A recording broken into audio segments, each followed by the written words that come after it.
దేవుని యొక్క మహాకృపను బట్టి ఈ దినంన మనందరూ కూడా ఈ యొక్క పస్కా దినాల్లో కూడి వచ్చి ఆత్మీకంగా బలపట్టకు, మనలో ఉన్నటువంటి పులిసింది తీసి పారవేయటకు దేవుడు మహత్తైనటువంటి గొప్ప సందర్భాన్ని, విశేషమైనటువంటి సమయాన్ని మనకు దయచేస్తున్నాడు. కాబట్టి మనందరూ కూడా ఈ యొక్క సిద్ధపాటు దినాల్లో ఈ యొక్క సమయాన్ని చక్కగా ఉపయోగించుకొని ఆత్మికంగా కూడా బలపట్టకు, అలాగే ఒక అర్హమైనటువంటి పాత్రగా ఆ యొక్క పాస్కాలో పాలు పొందుటకు ప్రయత్నిద్దాము. సో దేవుడు మనకి ఇవాళ అనుమతించినటువంటి పాఠం చూసినట్లయితే ఇంగ్లీష్లో circumcision, pass over, entering the promised land. Circumcision, pass over, entering the promised land. ఇది వచ్చి రిక్ కనిహామ్ బ్రదర్ ద్వారా తీయబడినటువంటి సబ్జెక్టు. దాన్ని నేను తెలుగులో మీకు తీస్తున్నాను.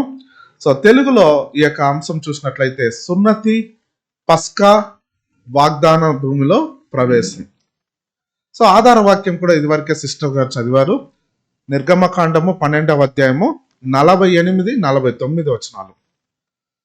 ఇక్కడ ప్రధానంగా చూసినట్లయితే రెండు విషయాలు కూడా మనం ఇక్కడ గమనించవచ్చు. ఈ యొక్క ఆధార వాక్యంలో కూడా సున్నతి, పస్కా. సున్నతి ఆచరించడము లేకపోతే ఆచరించకపోవడంలో కొన్ని నేర్చుకోవాల్సిన పాఠంలు ఉన్నాయి. ఈ దినంన ఆ సున్నతికి ఈ పస్కాకి మనం వాగ్దాన భూమిలో ప్రవేశించడానికి గల సంబంధం ఏంటి? మన యొక్క తుదకు చూసినట్లయితే ఛాయలో వీళ్ళందరూ కూడా వాగ్దాన భూమికి వెళ్ళాలని, ప్రామిస్డ్ ల్యాండ్ వాగ్దాన భూమికి కానాన్లోకి వెళ్ళాలనే ప్రయత్నిస్తూ ఉంటారు. దానికి ఇనిషియల్ గా వాళ్ళకి కావాల్సింది సున్నతి కావాలి. సున్నతి ఉంటేనే వాళ్ళు ఏం చేయగలరు? పస్కాలో పాలు పొందగలరు. ఆ పస్కాలో పాలు పొందితేనే తొలిచూలు కుమారుల యొక్క రక్షణ, ఆ తర్వాత కానాను ప్రయాణము చేయగలరు. కానాను ప్రయాణం తర్వాత వాళ్ళు వాగ్దాన భూమిలో కూడా ప్రవేశించగలరు. కాబట్టి ఒకదానికొకటి సంబంధం ఉంటున్నది అనే విషయాన్ని కూడా మనం ఇక్కడ గమనించవచ్చు. కాబట్టి ఇప్పుడు మీరు నిర్గమకాండము 12వ అధ్యాయం 48, 49 వచనాలు కూడా మీరు చదివినట్లయితే అందులో రెండు విషయాలు కూడా ప్రస్తావించబడింది. ఎవరు ఆ పస్కాలో పాలు పొందగలరు? సున్నతి చేసుకున్న వారు మాత్రమే పస్కాలో పాలు పొందగలరు. అందులో ఎవరెవరు? ఇజ్రాయిల్ మాత్రమేనా? అన్యులు కూడా పాలు పొందదలుచుకుంటే వాళ్ళతో పాటు సున్నతి తీసుకునే వాళ్ళు పాలు పొందాలి. ఈ విషయాన్ని సున్నతి చేసుకోకుండా పస్కాలో పాలు పొందడానికి అర్హత లేరు ఎవరికైనా కూడా. ఈ విషయాన్ని మనం ఇక్కడ నోట్ చేసుకోవాలి. మొదటి పస్కాని గురించి కూడా ఎక్కడ రాయబడిందని చూసినట్లయితే ఆ యొక్క ఒరిజినల్ పాస్ ఓవర్ అంటాం కదా. దాన్నే మనము నిర్గమకాండ 12వ అధ్యాయంలో మనం చూడొచ్చు అనమాట. ఈ విషయాల గురించి ఎక్కువగా కూడా చదవట్లేదు. తర్వాత వాళ్ళు ఐగుప్తులో మొదటి పస్కాను ఆచరించిన తర్వాత ఒరిజినల్ పాస్ ఓవర్ అంటాము. ఆ తర్వాత ఐగుప్తు నుండి విడుదల పొంది, విమోచన పొంది వాళ్ళు కానాను ప్రయాణాన్ని కూడా ఆరంభించారు. ఆ కానాను ప్రయాణంలో మొదటి పస్కా, విడుదల పొంది ఐగుప్తు నుండి వచ్చిన తర్వాత మొదటి పస్కా ఎక్కడ జరుపుకున్నారు?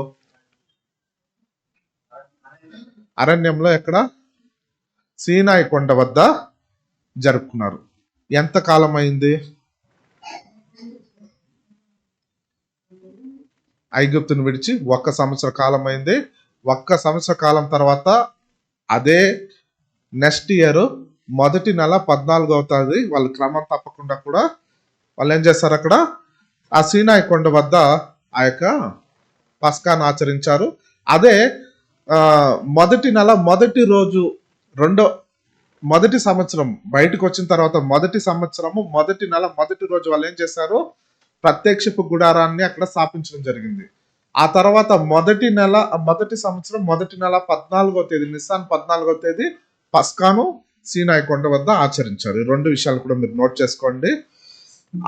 ఇది వచ్చి సంఖ్యాకాండము 9వ అధ్యాయము 6 నుంచి 7 వరకు కూడా ఈ విషయాలన్నీ కూడా రాయబడి ఉంది. ఆ తర్వాత వాళ్ళు పస్కాని ఎప్పుడు ఆచరించారు?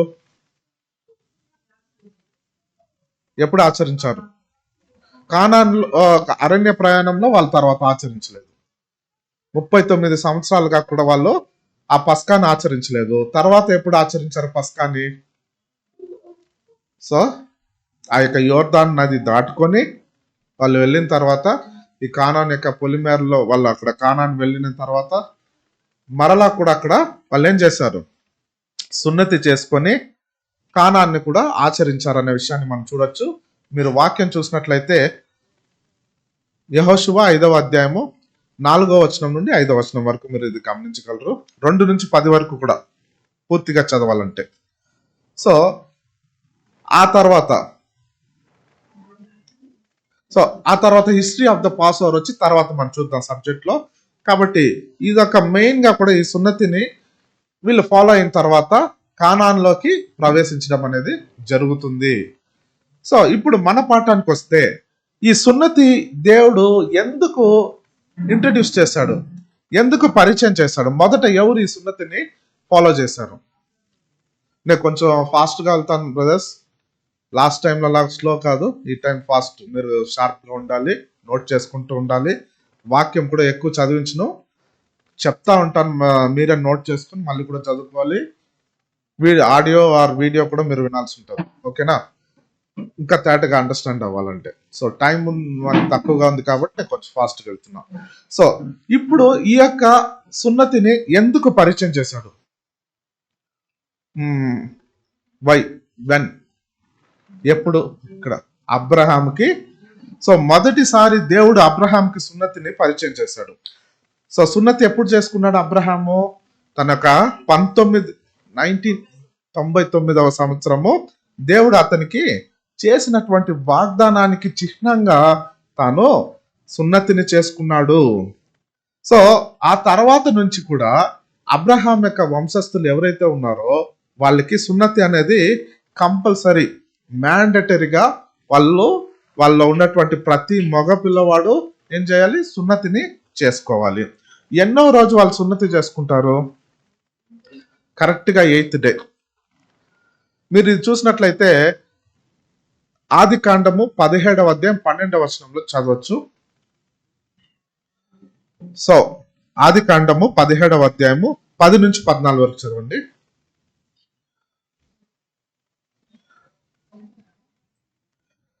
ఆది కాండం 17వ అధ్యాయము 10 నుంచి 14 వచనం వరకు చదవండి. నాకును నీకును నీ తరువాత నీ సంతతికి మధ్య మీరు గైకొనవలసిన నా నిబంధన ఏదనగా, మీలో ప్రతి మగవాడును సున్నతి పొందవలెను. మీరు మీ గోప్యంత చర్మమున సున్నతి పొందవలెను. అది నాకు నీకు మధ్యనున్న నిబంధనకు సూచనగా ఉండును.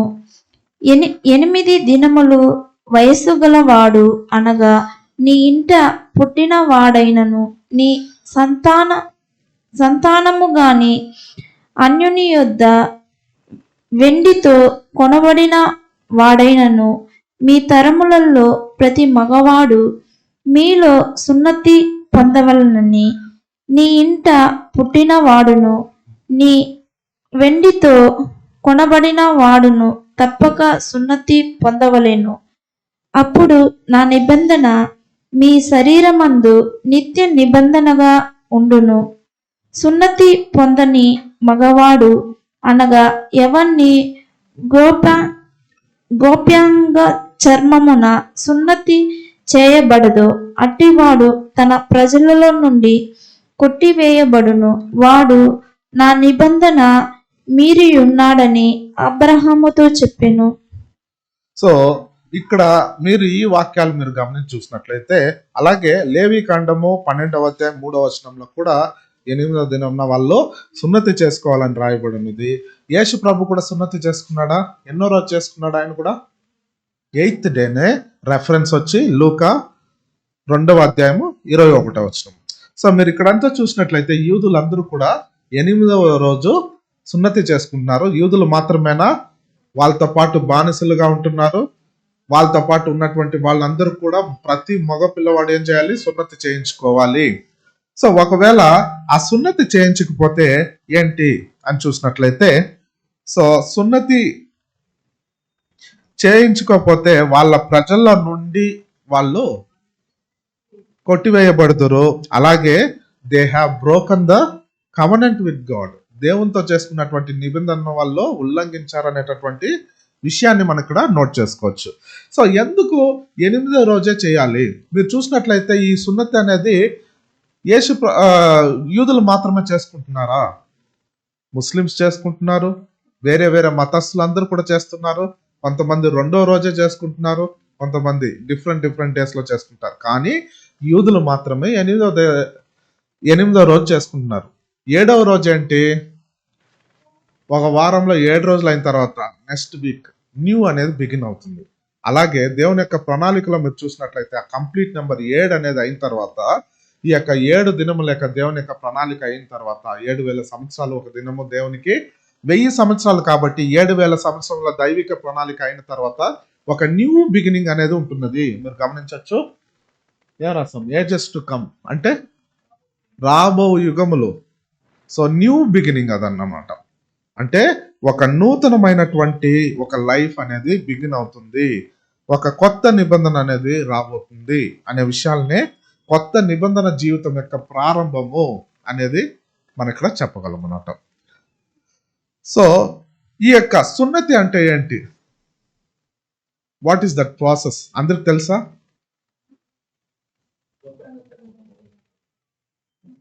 ఎవరన్నా సున్నతి అనేది తెలియకుండా ఉంటున్నారా? సో దాని గురించి డీటెయిల్ గా చెప్పాలంటే, మగ పిల్లవాడి యొక్క పురుషాంగంలో ఉన్నటువంటి మొదటి చర్మము, ముందున్నటువంటి చర్మాన్ని, సున్నితమైన చర్మాన్ని ఒక సర్క్యులర్ గా వృత్తాకారంలో దాన్ని కోసి తీసి పారివేయడమే దీన్ని సున్నతి అంటారనమాట. దాన్ని తొలగించడమే సున్నతి అంటారు. ఎందుకు ఇది సర్క్యులర్ మోషన్ లోనే కట్ చేయాలి? సైడ్ కట్ చేయొచ్చు, లేకుంటే సర్క్యులర్ అంటే వృత్తాకారంలోనే ఎందుకు కట్ చేయాలి? కటింగ్ లో కూడా మీరు రౌండ్ గా కట్ చేస్తే పరిపూర్ణంగా ఒక పొజిషన్ నుంచి ఫుల్ గా కట్ అయినట్టు. సో అక్కడ ఏంటంటే మనం ఫుల్ గా ఒక విషయాన్ని కట్ చేసి పారేస్తున్నాము ఇక్కడ సున్నతిలో. అంటే ఇక్కడ దేవుడు ఏం చెప్తున్నాడంటే, దేవునితో మనం నిబంధన చేసుకోవాలి. నిబంధన చేసుకోవాలంటే దేవుడు చెప్తున్నాడు, ఒక విషయం నీ బాడీలో నుంచి ఒక పార్ట్ అనేది నాకు అవసరం లేదు. సో నీకు దేవునితో నిబంధన చేసుకోవడానికి అవసరం లేని భాగాన్ని నువ్వు కట్ చేసి దాన్ని తీసి పారేయాలి. దాని కాన్సెప్ట్ అది. పారేయాలన్నప్పుడు చూడండి, అది సర్క్యులర్ గా కట్ చేయడం ద్వారా ఫుల్ గా కోసి అది పారేయాలి. సో సైడ్ కో అలాగా కాదు, ఫుల్ గా కోసి పారేయడం అనేది అంటే దేవునితో నిబంధన చేసుకోవడానికి అడ్డుగా ఉన్నది ఏదైతే ఉందో దాన్ని సపరేట్ చేసేయాలి, మనలో నుంచి తీసేయాలి, తొలగించాలనేదే ఈ యొక్క సున్నతి యొక్క కాన్సెప్ట్ అనమాట. సో ఈ సున్నతి గురించి మరికొన్ని విషయాలు కూడా మళ్ళీ తర్వాత కూడా మనం చూద్దాము. తర్వాత మనము ద్వితీయోపదేశ కాండము 10వ అధ్యాయం 16వ వచనం చదువుకుందాము. 10వ అధ్యాయం 16వ వచనము. కాబట్టి మీరు సున్నతి లేని మీ హృదయమునకు సున్నతి చేసుకుని ఇక మీదట ముష్కరులు కాకుండుడి. ఏలయనగా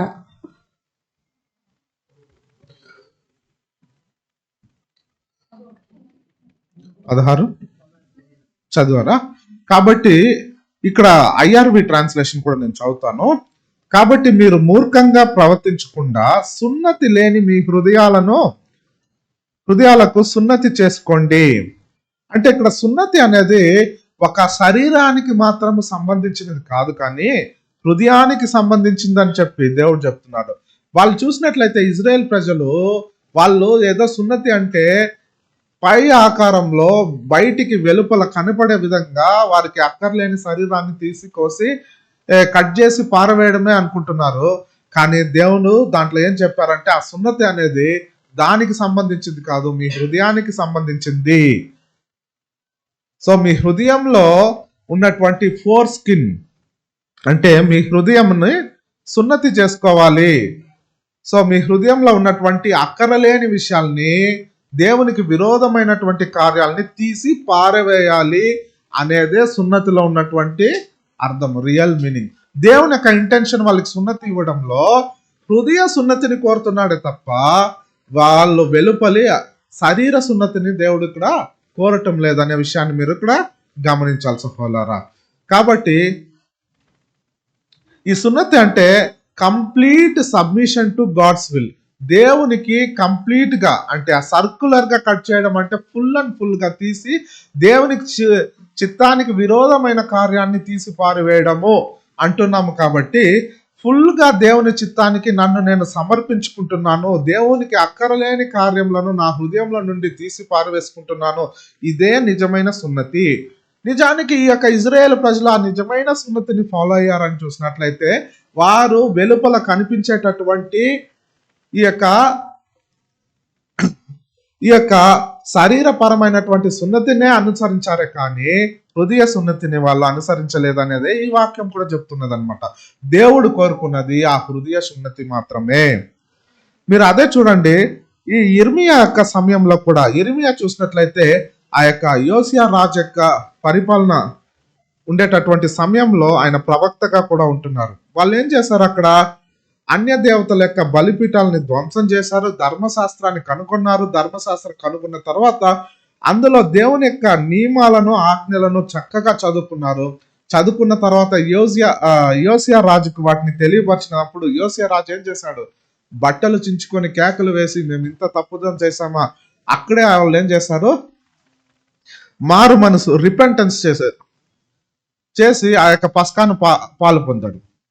సో ఆ రాజు అయితే ప్రజలకు చెప్తున్నాడు, మీరందరూ కూడా ఈ యొక్క పస్కాల పాలు పొందండి అని చెప్తున్నాడు. కానీ వాళ్ళు హృదయంలో మారు మనసు పొందారని చూసినట్లయితే వాళ్ళు హృదయంలో మారు మనసు పొందలేదు, కానీ ఏదో రాజు చెప్తున్నాడు కాబట్టి చేశారు ఆ పస్కాన్ని కూడా వాళ్ళు ఆ యొక్క సందర్భంలో.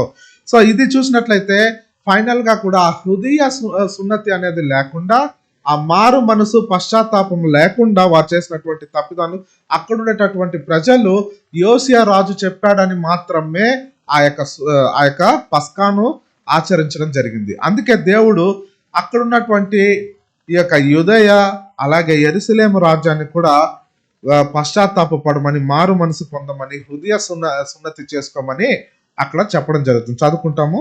ఇర్మియా కాండము 4వ అధ్యాయం 4వ వచనం చదువుకుంటాము. కాబట్టి దేవుడు హృదయ సున్నతి వరకే ఆశపడుతున్నారు. హృదయ సున్నతి చేసుకున్న వారు మాత్రమే దేవుణ్ణి సేవించగలరు. సో దేవునిపై ప్రేమ కొదవై ఉంటే ఇప్పటి కాల శ్రమలు ఎంచదగినవి కావు. కాబట్టి దేవుని మీద మనం పరిపూర్ణమైన ప్రేమ కలిగి ఉన్నట్లయితే ఆ యొక్క హృదయ సున్నతిని మనము అనుసరించాలి. చదువుకుంటాం వాక్యము. ఇర్మియా కాండం 4వ అధ్యాయం 4వ వచనము. అవిధేయులై ఇండుట మానుకొని మీ దుష్ట క్రియలను బట్టి ఎవడును ఆర్పివేయలనంతగా నా ఉగ్రత అగ్ని వలె కాల్చకుండునట్లు యూదా వారలారా, యెరూషలేము నివాసులారా, యెహోవాకు లోబడి ఉండుడి.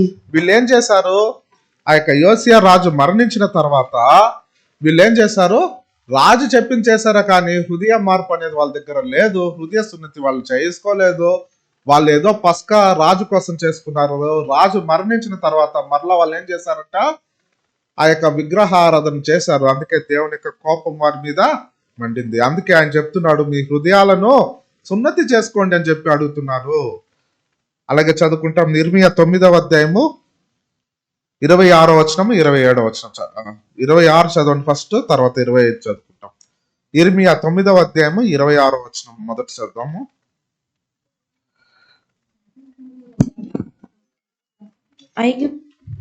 ఐగుప్తీయులను, యూదా వారిని, ఎదోమీయులను, అమ్మోనీయులను, మోయాబీయులను, గడ్డుపు ప్రక్కలను కత్తిరించుకొని అరణ్య నివాసులైన వారందరినీ నేను శిక్షించెదను. ఇదే యెహోవా వాక్కు. 25వ వచనం.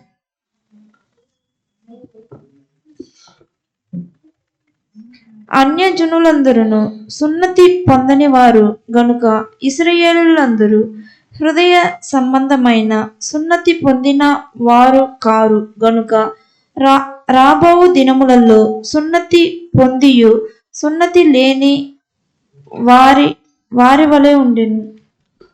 కాబట్టి సహోదరులారా, అక్కడ చూడండి, ఇక్కడ 2 విషయాల గురించి చెప్తున్నారు. అక్కడ ఉండేటటువంటి అన్యులు, ఆ కానాన్లో ఉన్నటువంటి అన్య రాజులు ఎవరెవరు ఉన్నారో చూడండి.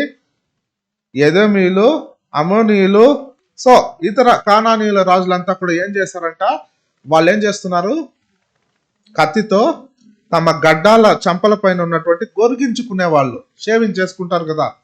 మనం కూడా ఇవాళ చూస్తున్నాం, అందరు కూడా షేవింగ్ చేసుకుంటున్నారు. చంప మీద ఉన్నటువంటి గడ్డాలను గొరిగించుకునే వాళ్ళు. కానీ ఇక్కడ ఇంకో ఈ యొక్క కానాన్లో ఉన్నటువంటి వేరొకరు కూడా ఉంటున్నారు, అదే ఇజ్రాయెల్ ప్రజలు. వీళ్ళు ఏం చేస్తున్నారు, సున్నతి చేసుకుంటున్నారు, కానీ వాళ్ళకి హృదయ సున్నతి లేదు. పైన వెలి చూపులకి సున్నతి చేసుకుంటారు, కానీ శరీరంలో ఉన్నటువంటి ఆ యొక్క అక్కర్లేని ఆ సున్నితమైన శరీరాన్ని వాళ్ళు కట్ చేసి తీసి తొలగిస్తున్నారు తప్ప హృదయ సున్నతి అనేది వీళ్ళకి లేదు. దేవునికి నచ్చని క్రియలను తీసి పారివేయకుండా, దేవుని చిత్తానికి లోబడి నడుచుకోకుండా వాళ్ళు చేస్తున్నది దేవునికి విరోధమైనటువంటి కార్యములే చేస్తున్నారు. కాబట్టి ఇక్కడ ఏం చెప్తున్నా అంటే దేవుడు, ఫస్ట్ అన్యులు వాళ్ళు హెయిర్ కట్ చేసుకుంటారు, గొరిగించుకుంటారు, అరణ్యంలో నివసిస్తారు, సున్నతి చేసుకోలేదు. ఇజ్రాయెల్ ఉన్నారు మరోపక్క, సున్నతి చేసుకున్నారు, పైన చేసుకున్నారు, హృదయ సున్నతి లేదు. వీళ్ళిద్దరికి కూడా ఆయన ఏం చెప్తున్నాడు, నేను మిమ్మల్ని శిక్షించుదును, మీరిద్దరూ ఒకటే. సో మీరు పైన సున్నతి చేసుకున్నా, లేకపోతే అన్నిలు వలె మీరు ఉంటున్నారు. హృదయ సున్నతి లేని వారు ఎవరు, అన్నిలతో సమానమని దేవుడు చెప్తున్నారు. మీ ఇద్దరిని కూడా నేను శిక్షిస్తాను అని చెప్తున్నాడు అనమాట. కాబట్టి ఇక్కడ ముఖ్యమైనది ఈ యొక్క హృదయ సున్నతి మాత్రమే. దేవుని దృష్టిలో ఇది ముఖ్యమైనదిగా ఉంటున్నది. దేవునితో సంబంధం కలిగి ఉండాలంటే హృదయ సున్నతి అనేది ఇక్కడ అవసరము.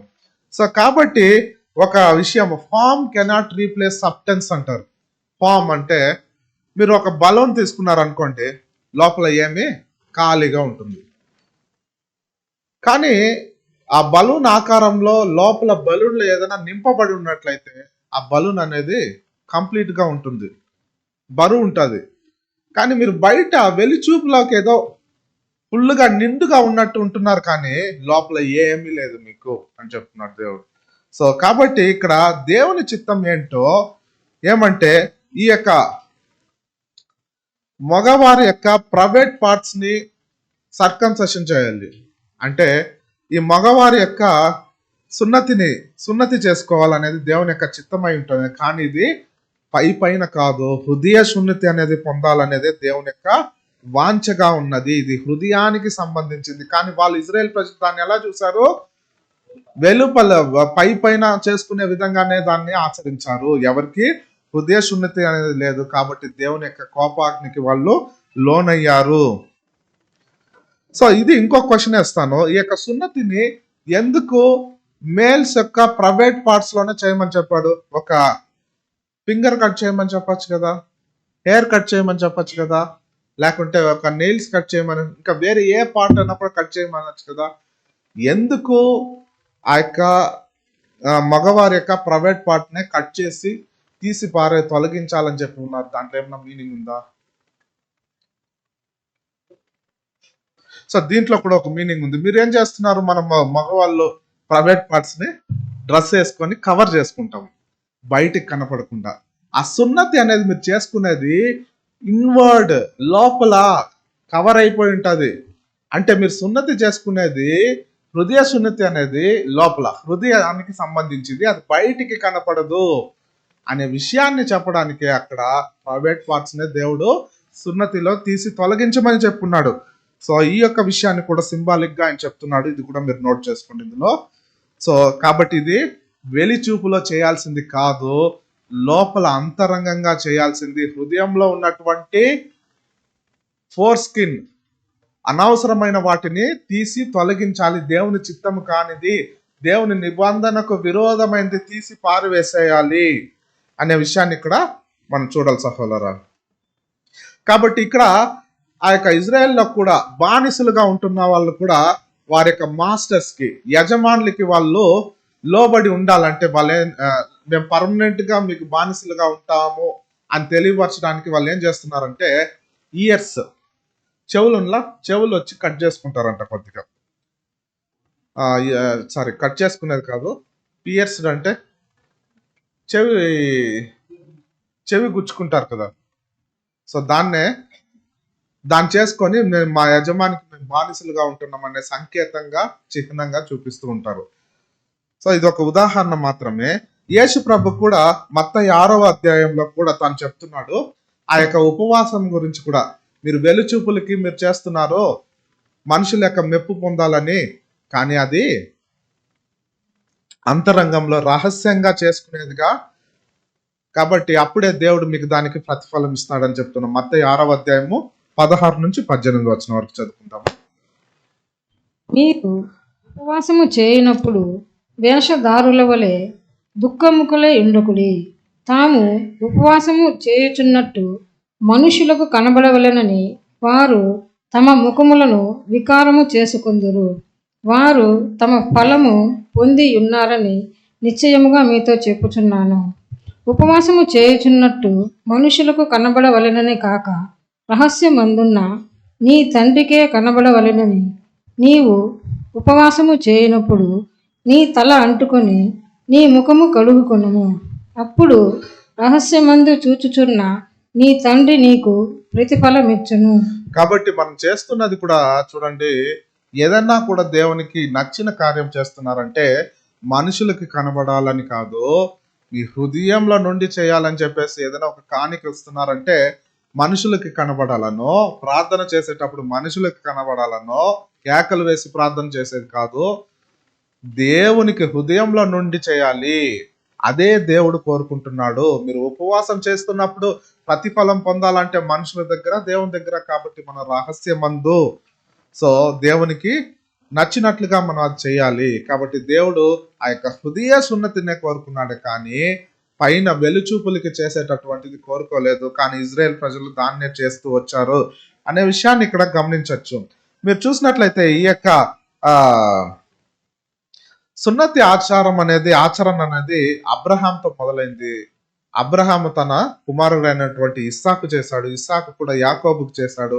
ఇలా వాళ్ళు జనరేషన్ టు జనరేషన్ వంశంగా వాళ్ళు కూడా తరతరాలుగా కూడా చేస్తూ రావడం జరిగింది.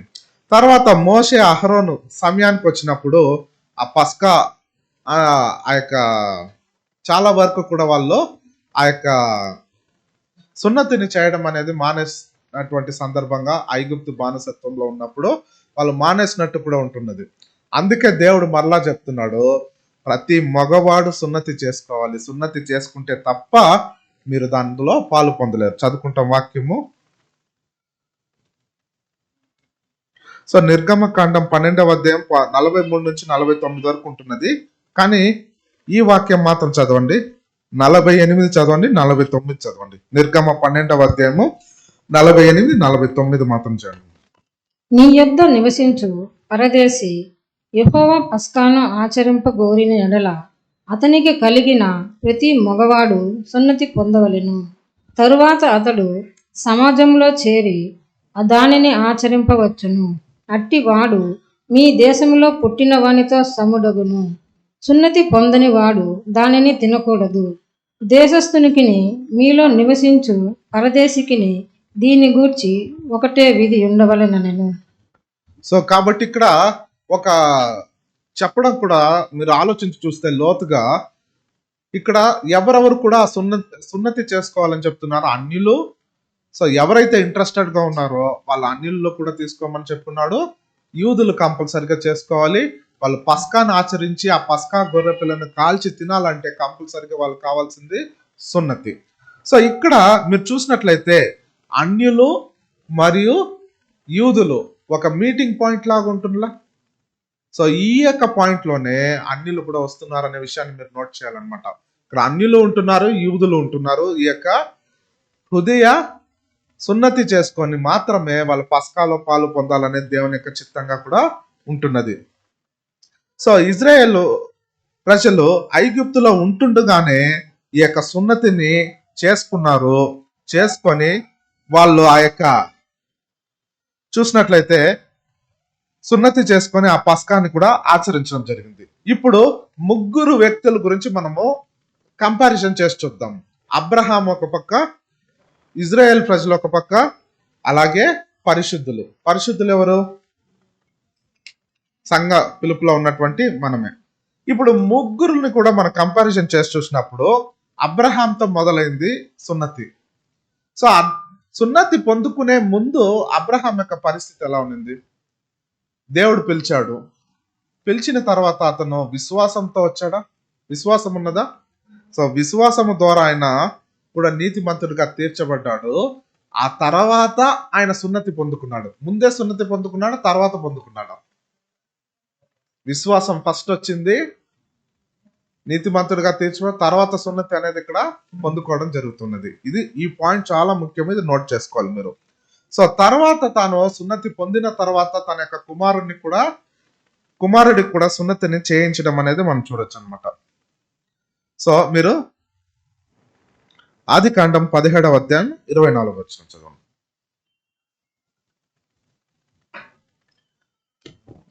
ఆదికాండం 17వ అధ్యాయం 24వ వచనం. అబ్రహాము గోప్యాంగ చర్మము సున్నతి చేయబడినప్పుడు అతడు 99 ఏండ్లవాడు.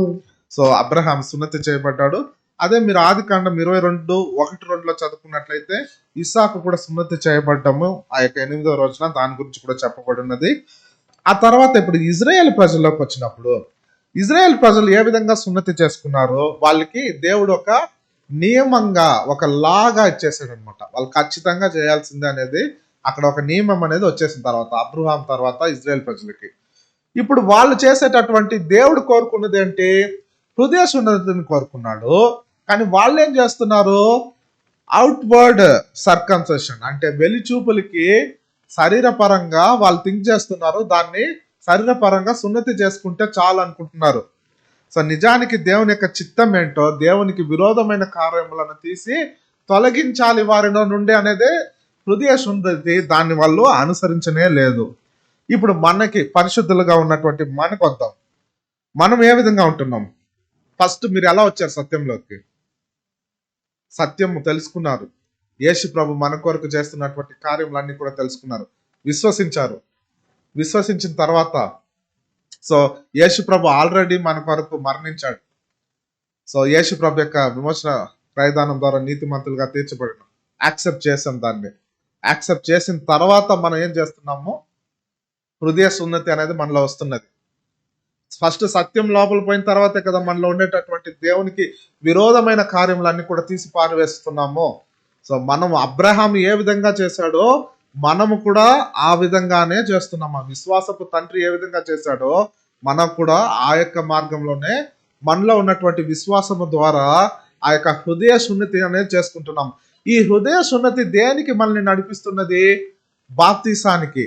సో మన లోకానికి మరణించాను అని చెప్పేది మనం అక్కడ చెప్తున్నాను. లోకానికి నేను మరణించాను. సో క్రీస్తులో ఒక నూతన జీవితం నేను జీవిస్తున్నాను, ఒక నూతన సృష్టిగా అనేది ఇక్కడ. సో కాబట్టి ఇక్కడ ముగ్గురిని, మన అబ్రహాంని, ఇజ్రాయెల్ని, సంఘాన్ని కంపారిజన్ చేసినప్పుడు సో అబ్రహాం ఏదైతే అనుసరించాడో వాని జీవితంలో మనం కూడా అదే ఇక్కడ అనుసరిస్తున్నాం అనే విషయాన్ని మనం చూస్తున్నాం. అయితే ఇజ్రాయెల్ ప్రజలు మాత్రమే ఆ యొక్క పైన చేసేటటువంటి వెలుచూపులకు కనబడేటటువంటి సున్నతినే వాళ్ళు చేశారు. చదువుకుంటాం వాక్యము రోమీలు 2వ అధ్యాయము 25వ వచనము తర్వాత 29వ వచనం చదువుకుందాం.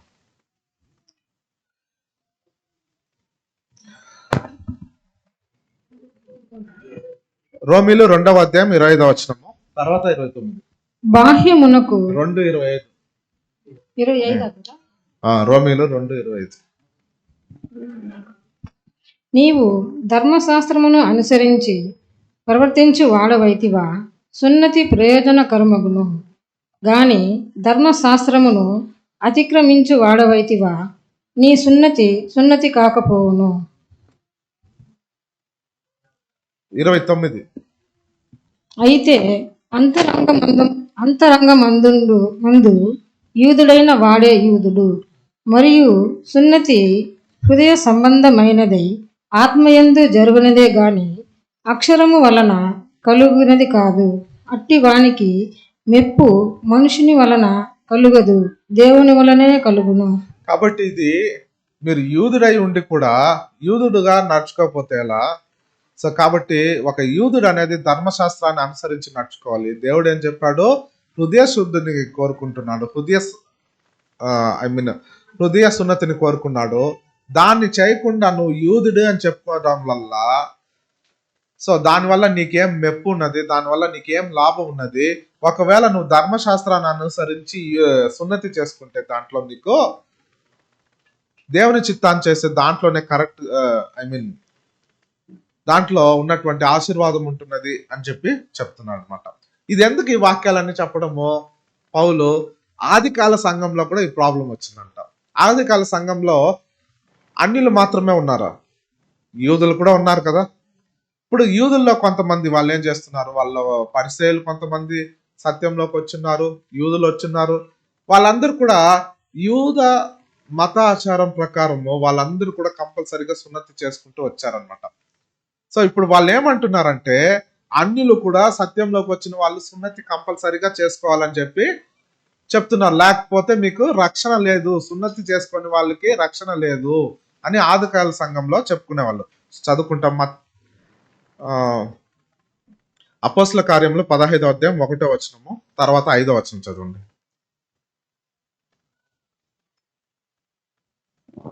కొందరు యూదయ నుండి వచ్చి, మీరు మోషే నియమించిన ఆచారము చొప్పున సున్నతి పొందితేనే గాని రక్షణ పొందలేరని సహోదరులకు బోధించిరి. 5వ వచనం.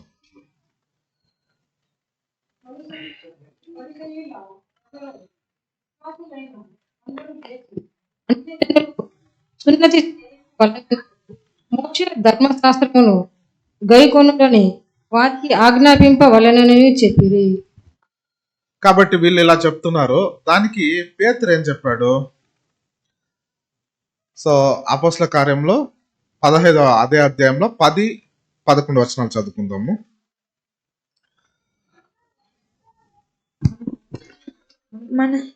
గనుక మన పితరులైనను మనమైనను మోయలేని గాడిని శిశుల మెడ మీద పెట్టి మీరెందుకు దేవుణ్ణి శోధించుచున్నారు? ప్రభు అయిన యేసు కృపచేత మనము రక్షణ పొందుదుమని నమ్ముచున్నాము గదా, అలాగే వారును రక్షణ పొందుదురు అనేను. సో కాబట్టి ఇక్కడ చూడండి, ఈ యొక్క అపోస్తల కార్యం 15వ అధ్యాయం 10-11లో కూడా పేతురు ఏం చెప్తున్నాడు? సో మనం యూదులుగా ఈ యొక్క కాడిని మోసాము, మన సహోదరుల మీద ఎందుకు ఈ కాడిని, ఈ భారాన్ని తీసుకొని వాళ్ళ మెడ మీద వేస్తున్నారు? ఇది దేవుని చిత్తము కాదు, దీన్ని వారికి ఇవ్వద్దండి. సో రక్షణ ఆ విధంగా కాదు. సో పౌలు కూడా అదే చెప్తున్నాడు అనమాట. పౌలు కూడా ఈ యొక్క ఇంతకు ముందే చదివాం కదా, రోమీలో 2వ అధ్యాయం 25వ వచనం 29వ వచనంలో కూడా పౌలు అదే చెప్తున్నారు. సున్నతి అనేది శరీరానికి సంబంధించింది కాదు, హృదయానికి సంబంధించింది మాత్రమే.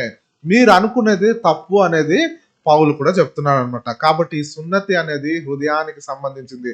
హృదయంలో ఉన్నటువంటి దేవుని చిత్తము కానిది మనము కట్ చేసి తీసి పారేయాలనేది దేవుని యొక్క చిత్తము. దేవుడు కోరుకున్నది హృదయ సున్నతి మాత్రమే. అవుట్వర్డ్ గా మీరు చేసేది ఏంటి? సింబల్, చిహ్నంగా చూపిస్తున్నారు అంతే. నేను హృదయ సున్నతి చేసుకున్నాను, బయటికి నేను వెలి చూపుల్లో నేను చూపిస్తున్నాను. సో ఈ విషయాలు మీరు ఇక్కడ నోట్ చేసుకోవాలి. సో పౌలు కూడా ఫిలిప్పీలు 3:5లో తన యొక్క 8వ రోజున తాను కూడా సున్నతి పొందుకున్నటువంటి యూదుడే తాను కూడా ఈ యొక్క మాటల్ని చెప్పడము చూడండి. సో పౌలు మాత్రమే కరెక్ట్ గా అండర్స్టాండ్ చేసుకుని దాని యొక్క రియల్ మీనింగ్ ఏంటో ఈ యొక్క రోమీల్లో చెప్పడం జరిగింది సహోదరా. కాబట్టి ఇది లోపల హృదయంలో జరిగేటటువంటి ఒక ప్రక్రియ. ఇది హిడెన్, లోపల జరిగేది, అంతరంగికంగా సీక్రెట్ గా జరిగేది ఒక విషయము. కట్టింగ్ చేసేది, రోజు రోజుకి మనలో పులిసిందంతా తీసి పారివేయడము, ఇది బయటికి కనబడేది కాదు. సో దేవుని యొక్క చిత్తము, దేవుని యొక్క ఆశ కూడా ఇదే సహోదరా. చదువుకుంటాం వాక్యము రోమిలు 4వ అధ్యాయము 9 నుంచి 12 వరకు కూడా చదువుకుందాము. సరే, ఇది నోట్ చేసుకుని సహోదరా, చదవద్దండి, ఇది ఎక్కువగా ఉంది. సో కాబట్టి ఇక్కడ చూసినట్లయితే మనం ఇదివరకే కూడా చెప్పాము, అబ్రహాం ఏ విధంగా ఫస్ట్ తన విశ్వాసం ద్వారా నీతిమంతుడిగా తీర్చబడ్డాడు. తర్వాత తాను ఆ యొక్క సున్నతిని చేసుకున్నాడు. ఫస్ట్ హృదయ సున్నతి జరిగింది, తర్వాత వెలిచూపులకి ఆయన సున్నతిని చేసుకున్నాడు. సో ఇక్కడ పరిశుద్ధులు కూడా, దేవునిలో పిలువబడిన వాళ్ళు కూడా ఫస్ట్ హృదయ సున్నతి జరుగుతున్నది, ఆ తర్వాత సో బయటికి అది కనబడుతున్నది, తర్వాత అది బాప్తిసానికి పురుగొల్పుతున్నది, వాళ్ళ లోకానికి మరణించాము అనేది చూపిస్తున్నారు. ఏ విధంగా చదువుకుంటాం వాక్యము, కొలెసీలు 2వ అధ్యాయం 11-12 వాళ్ళు ఏం చేస్తున్నారు, బాప్తిసానికి నడిపిస్తుంది అనమాట ఆ హృదయ సున్నతి అనేది. కొలెసీలు 2:11-12. సర్వదశలతో కూడిన స్వభావమును విసర్జించి ఆయన యందు చేతులతో చేయబడని సున్నతి పొందితిరి. మీరు బాప్తిస్మం మందు ఆయనతో కూడా పాతి పెట్టబడిన వారై ఆయనను మృతులలో నుండి లేపిన దేవుని ప్రభావమందు విశ్వసించుట ద్వారా ఆయనతో కూడా లేచితిరి. సో ఇక్కడ చూడండి, సున్నతి అంటే ఏంటి? మనము పాపము చేయకుండా మనల్ని మనం నియంత్రించుకునే ఒక విషయమే, మనల్ని మనం నియంత్రించుకునే అంతరంగికంగా అదే హృదయ సున్నతి. సో కాబట్టి ఈ యొక్క హృదయ సున్నతిని చేతులతో కాకుండా, చేతులతో ఒక షార్ప్ నైఫ్ తీసుకొని కట్ చేసేది కాకుండా హృదయంలో మీరు చేయాలి. ఆ షార్ప్ నైఫ్ కూడా అది వాక్యమే అవుతుంది. సో 2 అంచుల ఖడ్గము వాక్యము. సో దాన్ని మనం కట్ చేసి హృదయంలో నుండి దేవునికి విరోధమైన కార్యములను తీసి పారివేయడమే. సో శరీర ఏచ్ఛలు యుక్తమైన స్వభావంను విసర్జించుటయ్యాను క్రీస్తును సున్నతియే అనేటటువంటి విషయాన్ని మనం చూడొచ్చు. మనం బాప్తిసం తీసుకున్నప్పుడు కూడా క్రీస్తులో సో దానికి కావాల్సింది మరణమైనటువంటిది కూడా మనము త్యాగం చేయడానికి సిద్ధపడి వస్తున్నాం. హృదయ శుద్ధి ఉంటేనే ఆ త్యాగానికి మనల్ని పురికొల్పుతుంది అది. సో ఇప్పుడు నేను లోకానికి మరణించానని ఎలా చెప్తున్నాము? బాప్తిసం తీసుకున్నప్పుడు ఎలా తీసుకుంటున్నారు? ఇలా మునుగుతున్నారా, బ్యాక్కి మునుగుతున్నారా? బ్యాక్ మునగడం అంటే ఏంటి? I'm dead to the world, ఇలా పడి బ్యాక్ పడి I'm dead to the world, మళ్ళీ నేను కొత్త జీవాన్ని తీసుకున్నాను, ఒక నూతన సృష్టిగా, నాది పాతవన్నీ కూడా గతించిపోయాను. సో ఇది కావాలంటే మీకు హృదయ సున్నతి అనేది మొదట పొంది ఉండాలి మీరు. సో కాబట్టి ఒక వ్యక్తి ఫస్ట్ చూడండి ఏం చేస్తున్నాడు, దేవుని ప్రేమిస్తున్నాడు. సో దేవుని ప్రేమిస్తున్నాడు, కానీ దేవుని దగ్గరికి రావాలంటే యేసు ప్రభు ద్వారా. సో ఫస్ట్ తాను యేసు ప్రభు తాను చేస్తున్నటువంటి విమోచన క్రయదానము దాన్ని విశ్వసించడం ద్వారా, నీతిమంతులుగా తీర్చబడటం ద్వారా తర్వాత హృదయ శుద్ధి అనేది పొందుతున్నాడు. దేవునికి చిత్తం కానిది తీసి పారవేస్తున్నాడు వాని హృదయంలో నుండి. ప్రతి ఆలోచనలు, ప్రతి చర్యను, సో ప్రతి పాపమును తీసి పారవేస్తున్నాడు. పాపం అంటే అసహించుకునేటటువంటి గుణము హృదయ సున్నతి నుండే వస్తుంది. వచ్చిన తర్వాత అదేంటి బయటికి కనపరుస్తున్నాడు, నేను లోకానికి మరణించాను, అది బాప్తిసానికి దారితీస్తుంది. తన మరణాన్ని చూపిస్తున్నాడు అనమాట. లోకానికి నేను మరణించాను, దేవుని చిత్తం ఇదే అనేది చూపిస్తున్నాడు. ఫైనల్ గా చూడండి, దేవుడు యేసు ప్రభుని ఏ విధంగా 3వ రోజు తిరిగి లేపాడో, మరణించినా కూడా త్యాగం చేసినా కూడా అలాగే మనందరూ కూడా సజీవంగా కూడా లేపబడుతున్నాం అనే విషయాన్ని సున్నతి ద్వారా మనం చూడొచ్చు. సో ఈ రోజు క్రిస్టియన్స్ టుడే ఏ విధంగా ఉంటున్నారు? వాళ్ళ హృదయ సున్నతిని పొందుతున్నారా? అవుట్వర్డ్ వెలిచూపులకి సున్నతి అనేది వాళ్ళకి చేస్తున్నారు. మేము క్రైస్తవులు అని చెప్తున్నాము, ఒకరు హృదయం అన్నా కూడా హృదయ సున్నతి ఉన్నట్లు మనకు కనిపిస్తున్నదా? చెప్పండి. కానీ హృదయ సున్నతి యొక్క రియల్ మీనింగ్ అండర్స్టాండ్ చేసుకున్న వాళ్ళు సున్నతి యొక్క ఎవరు? సంఘము మాత్రమే. అది హృదయంలో నుండి రావాలి. హృదయంలో దేవునికి నచ్చని కార్యమును తీసి పారవేయాలి. ఇది తుదకు వాటర్ బాప్తిసం, నీటి బాప్తిసానికి దారితీస్తుంది, మరణానికి దారితీస్తుంది.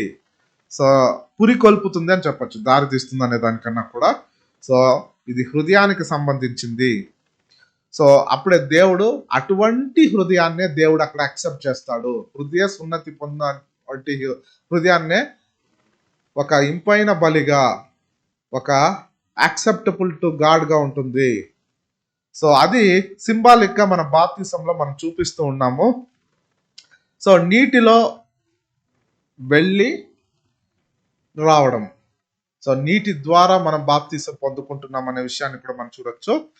సో ఇది వచ్చి ఒక రివర్స్ ప్రాసెస్ గా ఉంటుంది, మరణించి మళ్ళీ జీవాన్ని పొందుకోవడం అనేది. చూడండి, సో ఇక్కడ నోవా ఫ్యామిలీని చూడొచ్చు. కొన్ని ఉదాహరణ చూద్దాం. నోవా ఫ్యామిలీ కూడా వాళ్ళు ఏం చేస్తున్నారు, న్యూ లైఫ్, కొత్త యుగానికి వాళ్ళు కొత్త జీవితానికి ఎలా వెళ్ళారు, నీటి ద్వారానే. అవునా? అలాగే ఇజ్రాయేల్ ఎర్ర సముద్రం నుంచి దాటి వెళ్ళడం ద్వారా ఒక కొత్త జీవితాన్ని వాళ్ళు పొందుకున్నారు. మిగతా వాళ్ళందరూ కూడా అక్కడ నాశనం అవడం చూడొచ్చు. అలాగే మీరు చూసినట్లయితే ఇజ్రాయెల్ ప్రజలు యోర్దాను నదిని దాటిన తర్వాతే కానానికి వెళ్ళారు. అక్కడ కూడా ఒక కొత్త జీవితము. సో నీటి ద్వారా వెళ్ళడం ద్వారా వాళ్ళకి ఏమవుతుంది, ఒక కొత్త జీవితాన్ని, మరణాన్ని దాటి వెళ్ళడం వల్ల సో అప్పుడు మరణించి నూతన జీవితాన్ని పొందుకోవడం, ఇవన్నీ ఒక సింబల్స్ గా తీసుకోండి. ఇప్పుడు మన హిస్టరీ ఆఫ్ ద పాస్ ఓవర్కి వద్దాము. పాస్ ఓవర్ గురించి చూద్దాం. ఎన్ని పాస్ ఓవర్స్ ఉన్నాయి బైబిల్లో? మనకు అందరికి తెలిసింది ఒరిజినల్ పాస్ ఓవర్ నిర్గమకాండంలో 12వ అధ్యాయంలో. ఆ యొక్క పాస్ ఓవర్ అంటేనే దాటి వెళ్ళడము. సో ఆ యొక్క అర్ధరాత్రి వేళ నిస్సాన్ 14వ తేదీ వారి యొక్క మొదటి నెల, సంవత్సరపు మొదటి నెలలో ఆ యొక్క అర్ధరాత్రి వేళ ఆ యొక్క సంహారక దేవదూత దాటి వెళ్ళడమే పాస్ ఓవర్ అంటున్నాము. సో వాళ్ళు ఏం చేయాలి, దానికి రక్షింపబడాలంటే తొలిచూలు కుమారులు గొర్రె పిల్లను సంహరించి దాని రక్తాన్ని ద్వారబంధకం మీద పూసినప్పుడు మాత్రమే వాళ్ళకి ఏమవుతుంది, అక్కడ రక్షణ అనేది కలుగుతుంది. ఇది పాస్ ఓవర్ సహోదరులారా. ఈ మొదటి ఒరిజినల్ పాస్ ఓవర్ ఇది మాత్రమే. సో దేవుడు ఏ విధంగా అయితే చేయమన్నానో ఆ విధంగా చేశారు. ఇందులో కూడా వాళ్ళు సున్నతి పొందుకుంటేనే అందులో పాలు పొందాలనే విషయాన్ని కూడా మనం చూడొచ్చు. రెండవ పాస్ ఓవర్ ఎప్పుడు జరుపుకున్నారు? సీనాయి కొండ వద్ద. సీనాయి కొండ వద్ద వాళ్ళు ఎప్పుడు వెళ్ళారు తెలుసా? 3rd month లోనే వెళ్ళిపోయారు. ఫస్ట్ ఐగుప్తు నుంచి దాటి వచ్చిన తర్వాత 3rd month లోనే సీనాయి కొండ వద్దకు వెళ్ళారు. అక్కడ నుంచి వాళ్ళు 1 year పాటు అక్కడే ఉన్నారు. అవునా? ఉండి ఫస్ట్ ఇయర్ దాటి వచ్చిన తర్వాత ఫస్ట్ ఇయర్ ఫస్ట్ మంత్ లో ఫస్ట్ డే వాళ్ళు ఏం చేశారు, ఆల్రెడీ స్టార్టింగ్ లో చెప్పారు, ప్రత్యక్షపు గుడారాన్ని నిర్మించారు అక్కడ. తర్వాత 14వ తేదీ, మొదటి నెల 14వ తేదీ ఏం చేశారు, పస్కా జ్ఞాపకార్థంగా ఆచరించాడు దేవుడు చెప్పిన నియమాల ప్రకారం. ఆ తర్వాత వాళ్ళు ఎప్పుడు బయలుదేరి వెళ్ళిపోయారు, ఆ మేఘం ఎప్పుడు దాటి వెళ్ళింది? 2వ నెల 20వ తేదీ ఆ మేఘం అనేది స్టార్ట్ అయింది కదలడము. వాళ్ళు అరణ్య ప్రయాణం మళ్ళా తిరిగి కొనసాగించారు. ఎందుకు 2వ నెల 20వ తేదీ వరకు వెయిట్ చేయబడాలి?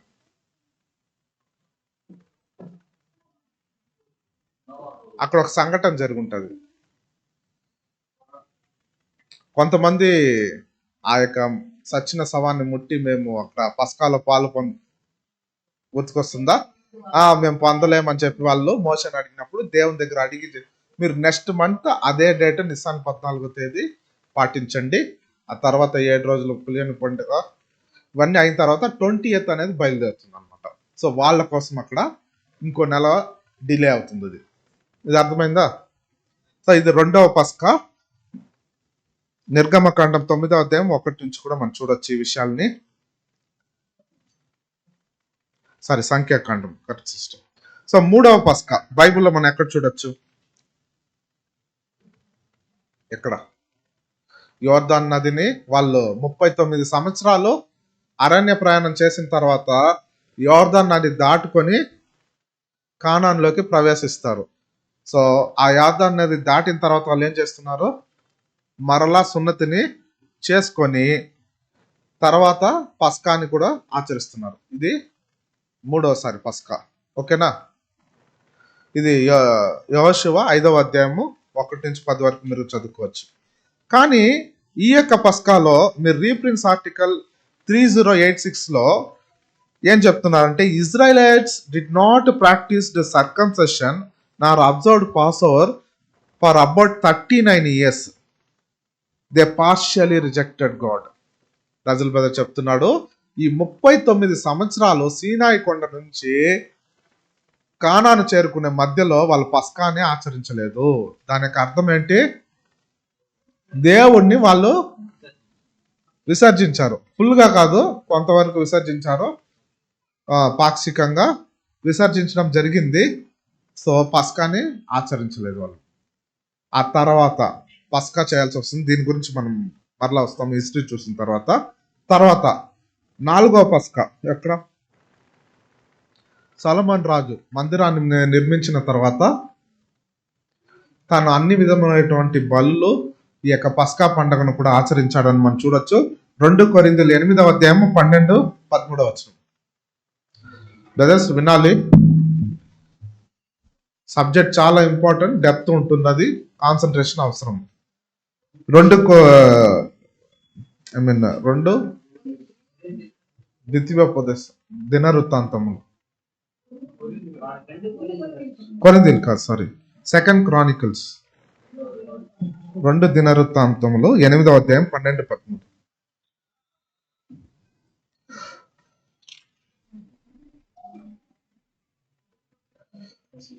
సో దాని నియామక కాలములందు పులియని రొట్టెల పండుగ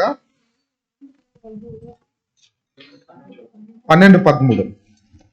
ఫాస్ట్ చదవాల్సి వస్తుంది, టైం అవుతుంది మనకి. అది మొదలుకొని సొలొమోను తాను మంటపము ఎదుట కట్టించిన యెహోవా బలిపీఠము మీద దహన బలులు అర్పించుచూ వచ్చెను. అతడు అనుదిన నిర్ణయము చెప్పున మోషే ఇచ్చిన ఆజ్ఞను బట్టి విశ్రాంతి దినముల యందును, అమావాస్య దినముల యందును, నియామక కాలముల యందును, సంవత్సరమునకు 3 జరుగు పండుగల యందును, అనగా పులియని రొట్టెల పండుగ యందును, వారముల పండుగల యందును, పర్ణశాల పండుగ యందును యెహోవాకు దహన బలులు అర్పించుచూ వచ్చెను. సో క్లియర్లీ పులియని రొట్టెల పండుగ ఎందును అంటే పస్కాను ఆచరించారనేది అర్థము వస్తున్నది. తర్వాత 5వదిగా ఎక్కడ రికార్డ్ అయినది పస్కాను ఆచరించారని? హిజ్కియా రాజు. సో ఆయన ఆ యొక్క పస్కాను అనుసరించారు. తన తండ్రి అయినటువంటి ఎవరు ఆయన పేరు? సో ఆయన తండ్రి చూడండి చాలా విగ్రహారాధకుడుగా ఉండి ఆ యొక్క ఆలయాన్ని అంతా కూడా విగ్రహారాధన చేసి నాశనం చేస్తూ వచ్చినప్పుడు చూడండి, ఈయన తన యొక్క తల్లి యొక్క అబియా ద్వారా ఈ యొక్క ధర్మశాస్త్రాన్ని నేర్చుకొని తాను రాజు అయిన తర్వాత ఈ యొక్క విగ్రహాన్నంతా కూడా ధ్వంసం చేసి తన యొక్క పాలనలో ఈ యొక్క పస్కాను ఆచరించడం అనేది జరిగింది. సో ఇది ఎక్కడ ఉంటుందంటే 2 దినవృత్తాంతంలో 30వ అధ్యాయం 1-5 వరకు కూడా మీరు చదువుకోవచ్చు. సో ఇందులో 5వ వచనం మాత్రం చదవండి. 2 దినవృత్తాంతంలో 30వ అధ్యాయము 5వ వచనం మాత్రం చదవండి. కావున బహుకాలము నుండి వారు వ్రాయబడిన ప్రకారంగా ఇంత ఘనముగా ఆచరింపకుండుట చూచి ఇశ్రాయేలీయుల దేవుడైన యెహోవాకు యెరూషలేములో పస్కా పండుగ ఆచరించుటకై రావలసినదని బెయేర్షెబా మొదలుకొని దాను వరకు ఇశ్రాయేలీయులుండు దేశమంతటను చాటింపవలెనని వారు నిర్ణయము చేసిరి. సో అందరిని ఇజ్రాయెల్ అంతా కూడా పోగు చేసి ఆ యొక్క పస్కాను ఆచరించాలని వాళ్ళు ఆచరించడం జరుగుతుంది. సో ఇక్కడ మీరు 5వ వచనం చూసినట్లే, కావున బహుకాలం నుండి వారు రాయబడిన ప్రకారం ఇంత ఘనంగా, అంటే ఈ యొక్క మధ్య కాలంలో వాళ్ళు పాస్ ఓవర్ అనేది పస్కా సరిగ్గా ఆచరించకపోయి ఉండొచ్చు, లేకపోతే పస్కానే ఆచరించలేదని కూడా చెప్పొచ్చు. సో దీనికి రికార్డ్ సరిగా లేదు, కానీ దీన్ని బట్టి మన పస్కాని వాళ్ళు సరిగా ఆచరించలేదు. ఎందుకంటే ఆ యొక్క దుష్ట రాజుల యొక్క పరిపాలన కింద వాళ్ళు విగ్రహారాధులు అయిపోయారు, కాబట్టి అక్కడ వాళ్ళు సరిగ్గా పస్కాని ఆచరించలేకపోయారు అనేది మనకు వ్యక్తం అవుతుంది. కానీ వీళ్ళు పస్కాని ఎప్పుడు ఆచరించారు? మొదటి నెల 14వ తేదీ, నిస్సాన్ 14వ తేదీ, లేకుంటే తర్వాత హిజ్కియా పాస్ ఓవర్ 2వ నెలలో 2వ నెలలో. యాక్చువల్గా ఎప్పుడు పాలు పొందాలి? నిస్సాన్ మొదటి నెలలో 14వ తేదీ ఆచరించాలి. ఎందుకు 2వ నెల అయింది? వాళ్ళు ఏం చేయాలి? సేవకులు చాలినంత మంది యాజకులు తమ్మును తాము ప్రతిష్ఠించుకొనుటకు చేతను జనులు యెరూషలేములో కూడుకొనుట, ఇవన్నీ టైం పట్టిందంట. సో మొదటి నెల వరకు ఇక్కడ, కాబట్టి ఇది ఆలస్యం అయ్యేసరికి వాళ్ళు ఏం చేస్తారంట, 2వ నెలలో పాలు పొందడం అనేది జరుగుతుంది. 2వ నెలలో పాలు పొందడం ఆల్రెడీ జరిగింది, అవునా? అవును. ఇప్పుడు లేవీయులంతా కూడా పరుచుకొని ఈ యొక్క 2వ నెలలో 14వ తేదీలో పస్కాను ఆచరించారు. తర్వాత ఆ రోజుగా పస్కా మరి ఎక్కడ రికార్డ్ అయింది? కింగ్ యోసియాస్ గ్రేటెస్ట్ పాస్ ఓవర్ అని చెప్తాం. గొప్ప పాస్ ఓవర్. ఇంతవరకు అంత కరెక్ట్ గా వీళ్ళు ఏం చేశారు? ఏమైంది అక్కడ సిచ్యువేషన్?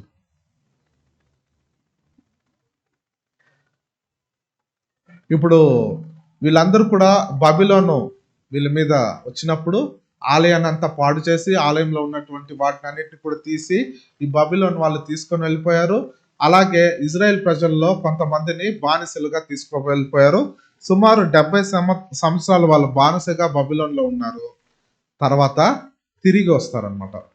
తిరిగి వచ్చిన తర్వాత ఆలయాన్ని కూడా వాళ్ళు ఏం చేశారు? శుభ్రపరిచి దాన్ని రీబిల్డ్ చేయడం అనేది ఇక్కడంతా కూడా మనం చూడొచ్చు. సో ఇక్కడ చూడండి, వాళ్ళు ఏం కనుక్కున్నారు అక్కడ ఆలయాన్ని శుభ్రపరిచేటప్పుడు 18th ఇయర్ ఆఫ్ యోసియాస్ రూల్. వాళ్ళు ఏం కనుగొన్నారు?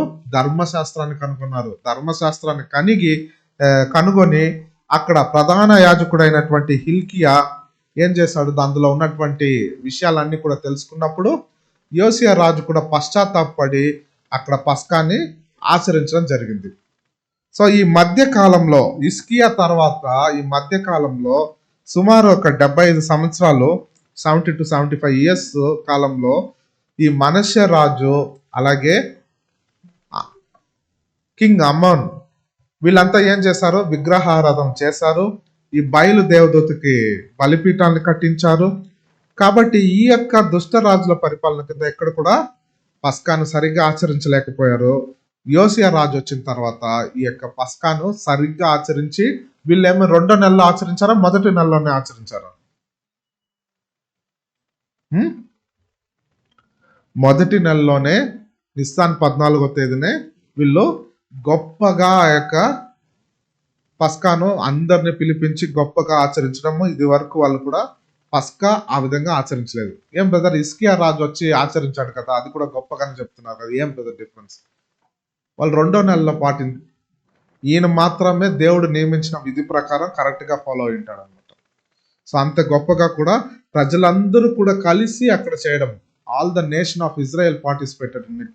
సో అంత గొప్పగా కూడా అక్కడ వాళ్ళు ఫాలో చేయడం అనేది జరిగింది సఫలంగా. ఇది history of the pass over.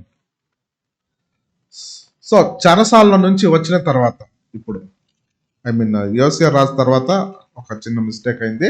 ఇప్పుడు చెరసాల నుంచి వచ్చిన తర్వాత వాళ్ళు ఆ యొక్క ఆలయాన్ని రీబిల్డ్ చేసి ఎజ్రా 6వ అధ్యాయం 19-20 వచనం చదవండి. ఎందుకు అప్పుడే అందరూ డల్ ఫేసెస్ అయిపోయింది? యాక్టివ్గా ఉన్నారా? 6:19-20 చదవండి. సో అప్పుడే ఒక మిస్టేక్ చేశాను. యోసియా రాజు పరిపాలన కింద ఇప్పుడు క్యాప్టివిటీ నుంచి వీళ్ళు వచ్చిన తర్వాత, బానిసత్వం నుంచి వచ్చిన తర్వాత ఆచరించేది. ఎజ్రా 6వ అధ్యాయం 19-20.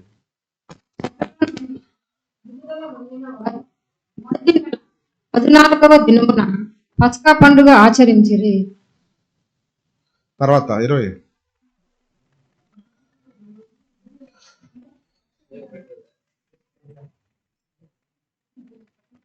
యాజకులను లేవీయులను పవిత్ర పరచుకొని పవిత్రులైన తరువాత చెరలో నుండి విడుదల నొందిన వారందరి కొరకును తమ బంధువులైన యాజకుల కొరకును తమ కొరకును పస్కా పశువును వధించిరి. సో ఇక్కడ ఒక ప్యారలల్ ఉంది, మీరు ఆలోచించి చూడండి. ఫస్ట్ ఐగుప్తు బానిసత్వము, అక్కడి నుంచి విడుదల పొందుకొని ఈ పాస్ ఓవర్ అనేది ఆచరించడం జరిగింది. ఇక్కడ బబిలోను బానిసత్వము, దాని సిస్టమ్ నుంచి విడుదల పొందుకొని అక్కడ ఒక పాస్ ఓవర్ అనేది ఆచరించడం జరిగింది. ఇక్కడ ఒక ప్యారలల్ ఉంది, దీన్ని మీరు గమనించండి. సో ఇక్కడ డిఫరెన్స్ ఏంటంటే ఆ యొక్క బానిసత్వం నుండి కూడా విడుదల పొందుకొని వారు దేవుడు చేసినటువంటి కార్యాలకి వారి జీవితాన్ని సమర్పించడం అనేది ఇక్కడ మనం చూడొచ్చు అనమాట. సో ఈ అన్ని కార్యములు ఇప్పుడు ఈ యొక్క యెహోషువ తాను కానాను వెళ్ళిన తర్వాత అక్కడ పాస్ ఓవర్ గురించి మనం ఇప్పుడు ఆలోచిస్తాము. ఇప్పుడు మన సబ్జెక్ట్లోకి వెళ్దాం. హిస్టరీ అయిపోయింది. ఇప్పుడు నేను అది పైన చెప్పాను, బట్ హిస్టరీ చెప్పేది మన సబ్జెక్ట్ కాదు. ఇప్పుడు మన సబ్జెక్ట్లోకి వచ్చినట్లయితే ఈ యొక్క సున్నతి గురించి వద్దాం. ఇప్పుడు ఫస్ట్ టైం సున్నతి అనేది ఎక్కడ జరిగింది? ఐగుప్తులో జరిగింది.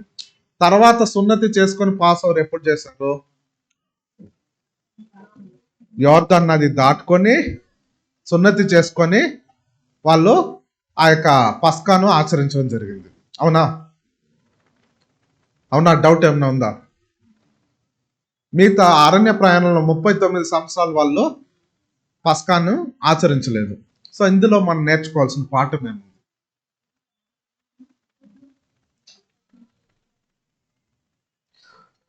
సో మనకు తెలుసు, ఆధార వాక్యంలోనే సున్నతి చేయకుండా పాస్ ఓవర్లో ఆచరించకూడదు. ఏం పాఠం ఉంది? సో సున్నతి చేసుకునే వాళ్ళు పస్కాను ఆచరించారు. ఈ 39 సంవత్సరాలు వాళ్ళు ఏం చేశారు? పస్కాను ఆచరించలేదు. సో మొదటిసారి సీనాయి కొండ వద్ద వాళ్ళు పస్కాను ఆచరించారు. వాళ్ళు చిన్న చిన్న తప్పులే చేశారనమాట. ఇజ్రాయెల్ ప్రజలు ఎవరైతే సున్నతి చేసుకొని వచ్చారో అప్పుడు మొదటి సంవత్సరం దేవుడు అనుమతించాడు పస్కా అనుసరించినట్టు వాళ్ళకి. ఆ తర్వాత నుండి సంవత్సరం నుండి వాళ్ళు ఏం చేస్తారు? ఏమేం తప్పిదాలు చేశారు? చాలా దేవునికి విరోధంగా సనిగారు. మేము తిరిగి ఐగుప్తులోకే పోతాము, ఆ బానిసత్వం మాకు కరెక్ట్గా ఉంది, మీకు సత్యం ఇచ్చి తీసుకొని వచ్చి సంఘంలో పెట్టినా కూడా నాకు బాబిలోనే బాగుందని చెప్పేటటువంటి మైండ్ వాళ్ళ దగ్గర ఉండింది. ఐగుప్తు బానిసత్వమే మేలు అని మనం ఎప్పుడైనా మాట్లాడినామంటే అప్పుడు ఇంత దూరం మిమ్మల్ని రక్తం చిందించి తీసుకొని వచ్చినటువంటి దేవుని యొక్క గొప్ప నడుపుదల గురించి మళ్ళీ ఏముంది అక్కడ? సో ఆ యొక్క మైండ్ అనేది వాళ్ళకి వచ్చింది. మన్నా వద్దన్నారు, సనుక్కున్నారు, వాళ్ళకి మాంసం కావాలన్నారు, ఇచ్చాడు దేవుడు. సో అనేక రకాలుగా మోషే దేవుని యొక్క ప్రతినిధులను రాళ్లతో కొట్టి చంపాలని చూశారు. సో దేవుని ఉగ్రత వారి మీద వచ్చింది, వాళ్ళంతా కూడా నాశనం చేస్తానని చెప్పినప్పుడు మోషే ఏం చేశాడు? గొప్ప మధ్యవర్తిగా ఉండి వాళ్ళ కోసము మాట్లాడడం జరిగింది. అవునా? సో ఈ విధంగా దేవుడు వాళ్ళని అక్కడ వదిలిపెట్టినా కూడా దేవుడు ఏం చెప్పాడు? తుదకి వాళ్ళని ఏం చెప్పాడు? ఒక్కడు కూడా మీరు హృదయ సున్నతి ఎవరికైతే లేదో వాళ్ళు ఎవరు కూడా కానానులోకి ప్రవేశించలేరు. సో ఎవరు మాత్రం ప్రవేశించారో? 2 మంచి స్పైస్ వేగుల వాళ్ళు ఎవరు? యెహోషువ, కాలేబ్ మాత్రమే ప్రవేశించారు. ఆ తర్వాత నెక్స్ట్ జనరేషన్ పీపుల్స్ 20 వయసు గల తర్వాత తరం వాళ్ళు మాత్రమే ప్రవేశించారు. సో దేవుడు ఇక్కడ ఆ 39 సంవత్సరాలు వీళ్ళు తప్పిదం చేస్తున్నా కూడా దేవుడు ఎందుకు అలా వదిలేశాడు? మనం నేర్చుకోవాల్సిన పాఠం ఉంది. తర్వాత తరాన్ని కాపాడటకు అవసరం వాళ్ళు అక్కడ, వాళ్ళని సంరక్షించడం కోసమే వాళ్ళు అక్కడ ఉన్నారు. సో అది కూడా లేదంటే దేవుడు ఎప్పుడో వాళ్ళని, సో అందరూ కూడా యుద్ధాల్లో పోయారు. సో తర్వాత తరాన్ని కాపాడి తీసుకుని రావడం కోసమే. ఈ దినంన ఒక క్వశ్చన్ వేస్తాను. మనం సత్యంలోకి ఫస్ట్ టైం హృదయ సున్నతి చేసుకొని లోకం నుండి కాపాడబడి వచ్చేసాం. అరణ్య ప్రయాణంలో వెళ్తున్నాం. ఇప్పుడు అరణ్య ప్రయాణంలో వెళ్తున్నాం, మనకి ప్రతి ఒక్కళ్ళు కూడా సనువుతున్నాము, బబిలోనే గొప్పగా అనుకుంటున్నాము, లేకపోతే వేరే వేరే రకంగా అనుకుంటున్నామా లేదా ప్రశ్నించుకుందాం. నేను హృదయ సున్నతి పొందుకున్నాను, బాప్తిసం తీసుకున్నాను, దేవుని ఈ యొక్క లోకం నుండి, లోకపు మరణం నుండి దేవుడు నన్ను విడుదల తీసుకొని ఇప్పుడు కానాను ప్రయాణం చేయటకు నేను అరణ్య ప్రయాణం చేస్తున్నాను. ఇప్పుడు నేను దేవునికి విరోధమైనటువంటి కార్యములు చేస్తున్నాను, దేవుని కోపం వస్తున్నది, ఉగ్రత నా మీద, నాశనం చేయాలి యాక్చువల్గా. ఇప్పుడు మన మధ్యవర్తి ఏం చేస్తున్నాడు? మన కోసం మాట్లాడుతున్నాడు, వదిలే వాళ్ళు టైం ఇవ్వండి మారుతారు. సో 39 years పాటు వాళ్ళకి టైం ఇస్తున్నాడు. సో మనకి ఒక పీరియడ్ ఆఫ్ టైం వచ్చి మధ్యవర్తి మాట్లాడుతున్నాడు. యాక్చువల్గా మనం నాశనం అయిపోయి ఉండాలి, టైం ఇచ్చాడు మధ్యవర్తిని బట్టి. ఇప్పుడు ఏమవుతుంది, మనం అరణ్యంలోనే రాలిపోతున్నామా, దాటి వెళ్ళాలా? కాలేబు యెహోషువ వలె మనం దాటి వెళ్ళగలమా అనేది మనం ఆలోచించుకోవాలి. కానీ దేవుడు మన ఇన్ని తప్పిదములు చేస్తున్నా కూడా దేవుడు ఏం పట్టించుకుంటా ఉన్నాడులే, చూసి చూడనట్టు వదిలేస్తున్నాడు. ఏంటది? వాళ్ళని ఎందుకు అట్లా వదిలేస్తున్నాడు? ఎవరి కోసము? నెక్స్ట్ జనరేషన్ పీపుల్స్ కోసము. నిన్ను ఈ సంఘంలో ఒక సంఘ పెద్దగానో సంఘ పరిచారకుడుగానో లేకుంటే ఉన్నావంటే జస్ట్ అన్ని తప్పిదాలు చేసుకుంటూ జస్ట్ ఎవరి కోసము? నెక్స్ట్ వచ్చే వాళ్ళ కోసము. నువ్వు వాళ్ళు రెడీ చేసుకునే దానికోసం దేవుడు నిన్ను పెట్టాడనమాట. సో తుదకు మిమ్మల్ని కానాన్లోకి ప్రవేశింపజేస్తారంటే వెళ్ళలేరు. సో ఎంత గొప్ప పాఠం ఉంది చూడండి. సో పాస్కాలో పార్టిసిపేట్ చేయడానికి మీకు హృదయ సున్నతి మీరు చేసుకున్నారు, కానీ తర్వాత దాన్ని మెయింటైన్ చేయలేదు. ఆ హృదయ సున్నతి అనేది మీలో లేదు. మీరు లిటరల్ గా పాస్కాలో పార్టిసిపేట్ చేసినా కూడా కానీ మీరు కానాన్లోకి ప్రవేశింపలేరు అనే విషయాన్ని ఇక్కడ నోట్చుకోవాలి. చాలా పెద్ద పాయింట్ ఇది ఈ సున్నతి విషయంలో. సో ఇప్పుడు నేను ఎందుకు పస్కాను ఆచరించాలి? మీరు ఒక ప్రశ్న వేసుకోండి. ఇప్పుడు ప్రతి సంవత్సరం కూడా మన పస్కాని పాలు పొందుతున్నాం, క్రమం తప్పకుండా పాలు పొందుతున్నాము. హృదయ సున్నతి అనేది మీరు తీసుకున్న తర్వాతే బాప్తిసం తీసుకొని వచ్చాము. ఇప్పుడు మనం సరిగ్గా ఈ యొక్క హృదయ సున్నతి లేకుండా పస్కాని ఆచరించవచ్చా? ఆచరించకూడదు. సరే, ఒకవేళ ఆచరిస్తే ఏమవుతుంది? దేవుడు కూడా అలో చేస్తున్నాడు. ఎందుకోసం అలో చేస్తున్నాడు? మీకేమన్నా కానాన్ని ఇద్దాము, పరమ కానాన్ని ఇద్దామని అలో చేస్తున్నాడా? ఈ సంఘంలో మీరు ఎందుకు కూర్చుంటున్నారు? హృదయ సున్నతి లేకుండా జస్ట్ రెడీ. నెక్స్ట్ పిల్లలంతా కూడా సంఘానికి వెళ్ళేదానికి వాళ్ళు రెడీ చేసుకుంటున్నాం తప్ప మనము అక్కడికి వెళ్ళలేము. సో ఇంత గొప్ప మర్మం ఉన్నప్పుడు ఆ యొక్క పాసోవర్లో మనం పార్టిసిపేట్ చేయాలంటే మనకి ఏం అవసరమో? హృదయ సున్నతి లేని వారు, ఆ యాకోబు కాలేబు వలె మనకి ఆ హృదయ సున్నతి అనేది లేకపోతే అది ఏ విధంగా ఉంటుంది? జస్ట్ అవుట్వర్డ్ గా మీరు వెలి చూపులకి ఆ యొక్క ఇజ్రాయెల్ ప్రజలు చేసుకున్నట్టు విధంగానే ఉంటుంది తప్ప నిజంగా హృదయ సున్నతి అనేది మీరు లేకుండా ఆ పస్కాలో పాలు పొందితే అది మిమ్మల్ని కానాన్లోకి నడిపించదు. ఈ కానాన్లో కూడా మీరు చూసినట్లయితే ఒక సపరేషన్ జరిగింది. యోర్దాన్ నది దాటి వెళ్ళేటప్పుడు ఎవరెవరు సపరేట్ అయ్యారు అక్కడ? యోర్దాన్ నది ఇజ్రాయెల్ ప్రజలు దాటి వెళ్ళారు. ఎవరన్నా కూడా ఆ పాత జనరేషన్ వాళ్ళు ఎవరన్నా వెళ్ళారు అక్కడ కానాన్లోకి? అందరూ కూడా అరణ్యంలోనే రాలిపోయారు. ఓన్లీ దాటి వెళ్ళిన వాళ్ళు ఎవరు? సో నెక్స్ట్ జనరేషన్ పీపుల్స్ మాత్రమే చెప్పొచ్చు. సో అలా ఉన్నప్పుడు సో ఒక సపరేషన్ జరుగుతున్నదా? మనం పరలోకానికి వెళ్ళేటప్పుడు కూడా ఈ సపరేషన్ అనేది జరుగుతున్నది. హృదయ సున్నతి గలవారు మాత్రమే ఆ పస్కాను ఆచరించగలరు. సో మరలా దేవుడు సున్నతిని ఎందుకు చేయించారు వాళ్ళకి? యోర్దాన్ దాటిన తర్వాత రెండోసారి సున్నతి ఎందుకు చేయాలి? ఆల్రెడీ ఫస్ట్ టైం చేసుకున్నారు కదా.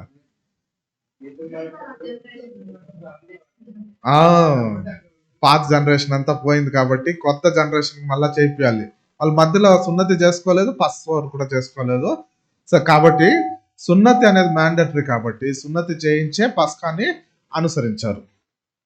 సో ఎవరైతే కూడా దేవునికి విరోధంగా రిబల్ చేశారో వాళ్ళు ఎవ్వరు కూడా ఆ యొక్క కానాన్ను చూడనే లేరు. అవిశ్వాసులు చూడనే లేరు. మీరు ఒకప్పుడు హృదయ సున్నతి చేసుకోండొచ్చు, కానీ దాన్ని సస్టైన్ చేయాలి. ప్రతిరోజు హృదయ సున్నతి మీకు కావాలి. దేవునికి నచ్చని కార్యంలో మీలో నుండి తీసి పారవేయాలి. కొద్దిగా ఇది ఒక రోజు ప్రాసెస్ కాదు కదా, కొద్దిగానే కట్ చేసుకుంటూ తీసి పారవేస్తూ రావాలి. సో ఈ దినం ఈ యొక్క 3 months ఆఫ్ టైం మనకి ప్రిపరేషన్ పీరియడ్ ఉంది. మనలో ఉన్నటువంటి పులిసిన దాన్ని దేవునికి నచ్చని, సో మనము ఆ సున్నతికి దేవునికి చిత్తానికి విరోధమైనటువంటి మనము సున్నితమైంది అది, దాన్ని కట్ చేసి పారేయాలి. సున్నితమైందంటే పెయిన్ కదా. ఆ స్కిన్ అనేది చాలా సున్నితమైన స్కిన్. అది కట్ చేసేటప్పుడు చాలా పెయిన్ వస్తుందంట. సో ఇప్పుడు మన విశ్వాసంతో దాన్ని కట్ చేసేటప్పుడు పెయిన్ అనేది ఉంటుంది, సఫరింగ్ అనేది ఉంటుంది. చెడును మనల నుంచి తీసివేయడం అంత ఈజీ ఏం కాదు, కష్టపడి తీసివేయాలి. తీసివేసినప్పుడు మాత్రమే మనకు ఒక గొప్ప ఆశీర్వాదము కానాన్లోకి వెళ్ళే అవకాశం అనేది ఉంటుంది సహోదరా. ఈ దినమున ఇజ్రాయెల్ ప్రజలను కూడా, ఇప్పుడు ఇజ్రాయెల్ ప్రజల దగ్గరకు వద్దాము. ఇంకో సినారియోలో మీరు ఆలోచించండి. ఇజ్రాయెల్ ప్రజల్ని 1878 నుండి కూడా అందరినీ కూడా వాళ్ళు చెదిరిపోయారు. వాళ్ళందరినీ కూడా పోగు చేస్తున్నాడు, గ్యాదర్ చేస్తున్నాడు అనమాట. సో గ్యాదర్ చేస్తున్నాడు, కానీ ఒక ప్రజలు మాత్రమే పరలోకానికి వెళ్తారు, మిగతా వాళ్ళు వెళ్ళరు. ఎవరు వాళ్ళు? సంఘము మాత్రం పరలోకానికి వెళ్తుంది. వెళ్ళని వారు ఎవరు? పాత వాళ్ళు, ఓల్డ్ జనరేషన్ పీపుల్. ఇజ్రాయెల్ ప్రజల్ని యాక్చువల్ గా పిలిచింది, కానీ వాళ్ళు వెళ్ళరు. వాళ్ళని దేవుడు ఏం చేస్తున్నారు అనమాట, యోర్దాన్ నదిలో ఒక సపరేషన్ జరుగుతుంది కదా, అది వాళ్ళని సపరేట్ చేస్తున్నాడు. ఈ యొక్క సంఘాన్ని మాత్రం పరమకానానికి తీసుకుని వెళ్తున్నాడు అనే విషయాన్ని మీరు ఇక్కడ నోట్ చేసుకోవాలన్నమాట. సో కాబట్టి దేవుడు ఇక్కడ చెప్తున్నారనమాట, వాళ్ళందరినీ కూడా ఆ యొక్క అరణ్యపు స్థితిలోనే, విల్డర్నెస్ కండిషన్ లోనే వాళ్ళని చూస్తున్నారు అనమాట. మీరు ఒకవేళ హృదయ సున్నతి లేకుండా ఎవ్రీ సండే వచ్చినా ఇక్కడ అన్ని విన్నా కూడా హృదయం అనేది చెడును పెట్టుకొని, అన్ని దేవునికి విరోధమైన కార్యంలో పెట్టుకొని మీరు ఇక్కడ ఎంత కూర్చొని ఉన్నా మిమ్మల్ని దేవుడు ఎలా చూస్తున్నాడు? ఒక విల్డర్నెస్ కండిషన్ అంటే అరణ్యపు స్థితిలో ఉన్న ఆ ఇజ్రాయేల్ ప్రజల్ని ఏ విధంగా చూశాడో అలాగే చూస్తున్నాడు. కాబట్టి మీరు హృదయ సున్నతి పొందుకొని బాప్తీసం తీసుకొని సత్యంలోకి వచ్చిన తర్వాత కూడా మీలో ఆ యొక్క హృదయ సున్నతిని కనపరచకపోతే, సో విశ్వాసము ద్వారా ఆ శ్రమల పాలై అందులో తీసి పారవేయకపోతే ఇది ఒక వ్యర్థమైందిగానే మీకు ఉంటుంది. మీరు కానాన్లోకి ప్రవేశించలేరు. సో కాబట్టి ఇక్కడ చెప్తున్నారు అనమాట, చదువుకుంటాం వాక్యం. లూకా 14వ అధ్యాయం ఫినిష్ చేస్తాను త్వరలోనే. లూకా 14:26-27.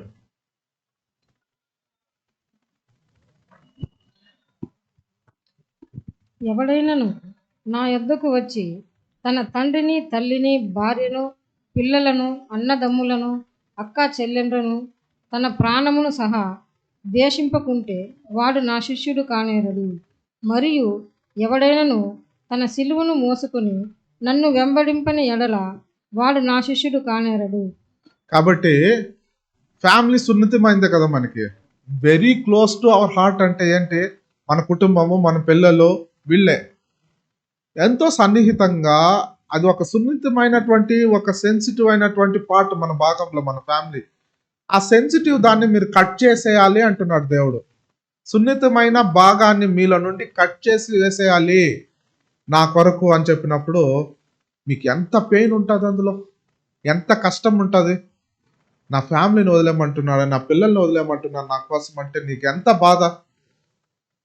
వదిలేయాలి. వదిలినప్పుడే నీకు ఆ యొక్క పరమకానానికి వెళ్ళగా. నీ సిలువను నువ్వు ఎత్తుకొని, సో తన సిలువను ఎత్తుకొని నన్ను వెంబడించువాడే నా శిష్యుడు అని చెప్పేటటువంటి మాటలు మీరు చూడండి. చదువుకుంటాం మరో వాక్యం. ఫిలిప్పీలు 3వ అధ్యాయం 7-8 వరకు చదువుకుందాము. ఫిలిప్పీలు 3వ అధ్యాయము 7-8.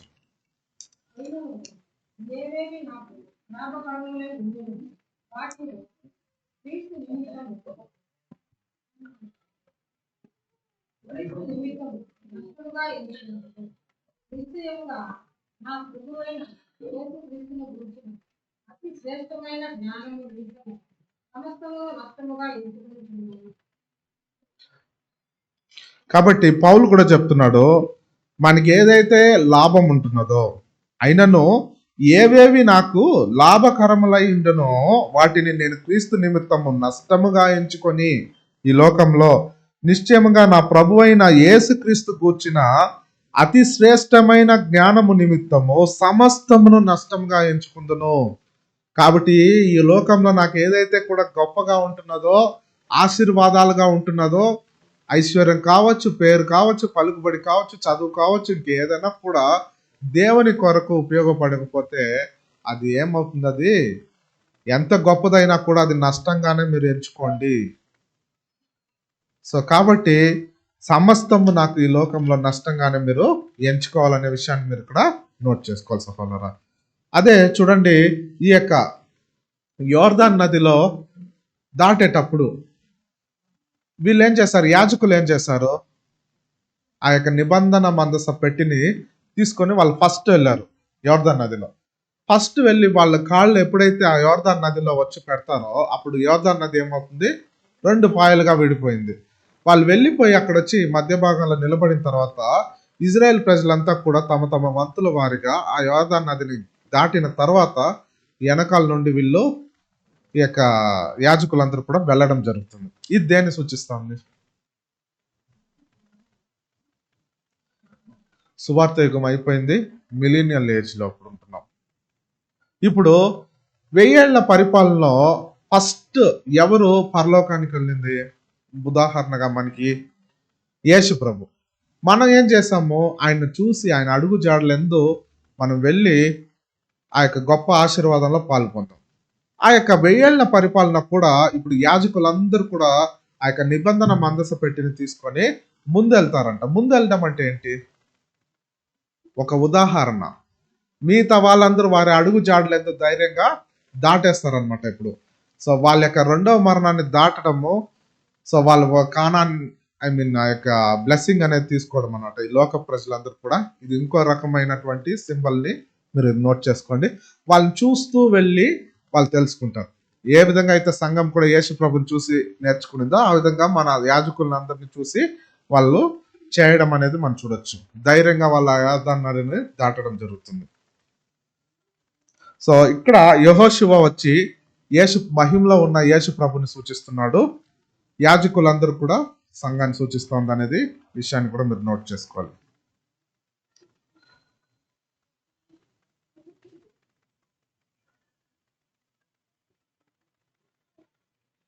సో ఒక వాక్యం చదువుకుంటాము. World needs assistance in this highway of holiness. So ఆయనే యేసు ప్రభు. సో వాళ్ళకి సహాయం, లోకానికి సహాయం కావాలి ఈ యొక్క నదిని దాటాలంటే. సో రోమాయిలు 4వ అధ్యాయం 25వ వచనం చదువుకుందాం.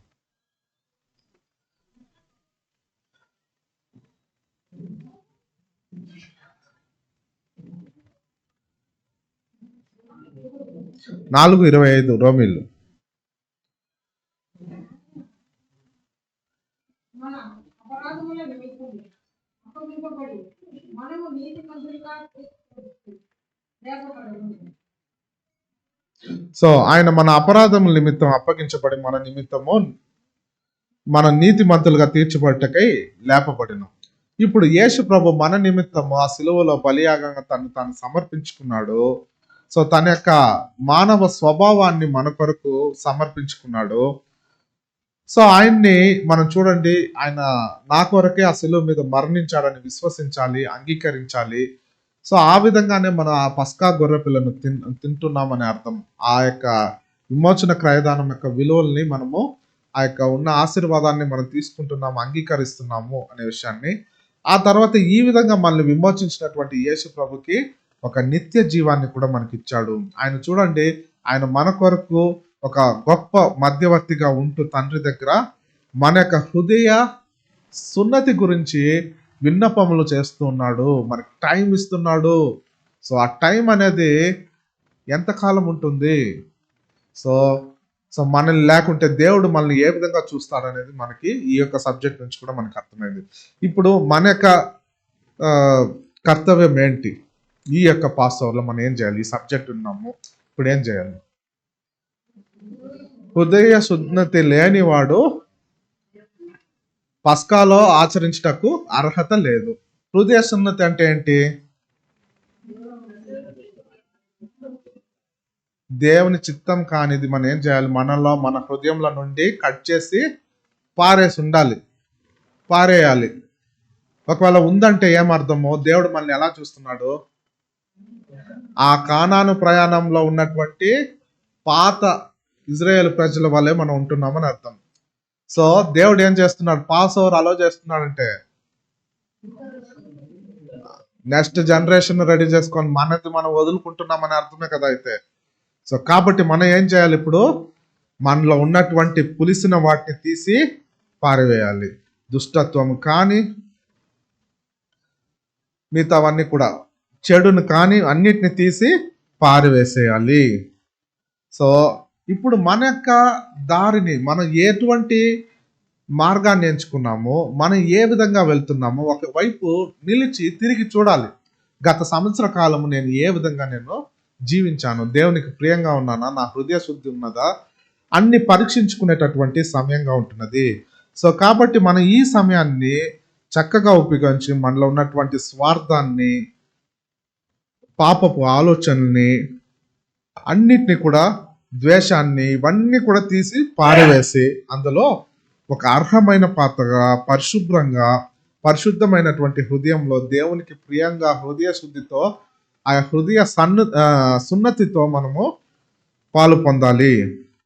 It is only in this condition of intention and efforts can we solemnly partake of our Passover lamb. So ఈ కండిషన్ లేకుండా మీరు పాస్ ఓవర్ అనుసరించిన అది కేవలము ఒక రొట్టె, ఒక ద్రాక్షరసం మాత్రమే, మనకి పరలోక అనుమతి ఉండదు. సో ఏం చేద్దాం, వేరే ఆప్షన్ లేదు, మనకి వచ్చేసాం కదా, ఇంకా ఖచ్చితంగా హృదయ శుద్ధి చేసుకోవాల్సిందే. చేసుకొని మనం ఒక మంచి పాత్రగా, అర్హమైన పాత్రగా ఆ యొక్క పస్కాను అనుసరిద్దాము. ఆధార వాక్యం సరే, రోమీలు 2వ అధ్యాయం 28-29 చదువుకుందాము.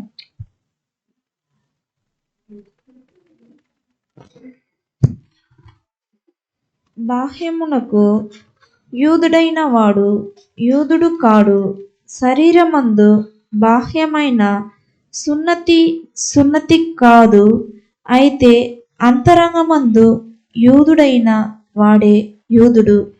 మరియు సున్నతి హృదయ సంబంధమైనదై ఆత్మయందు జరిగినదే గాని అక్షరము వలన కలుగునది కాదు.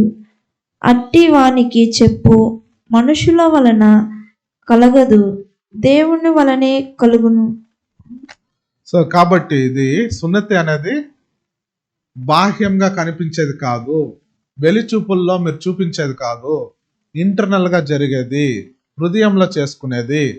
ఇజ్రాయెల్ ప్రజలు అలాగే అనుకున్నారు, వెలిచూపుల్లో మనం సున్నతి చేసుకుంటే 8వ రోజున అంతే, మనం అందరూ కూడా దేవుని ప్రజలు అయిపోయాము, దేవుడు ఇచ్చేటటువంటి ఆశీర్వాదాన్ని మనం స్వతంత్రించుకోవచ్చని.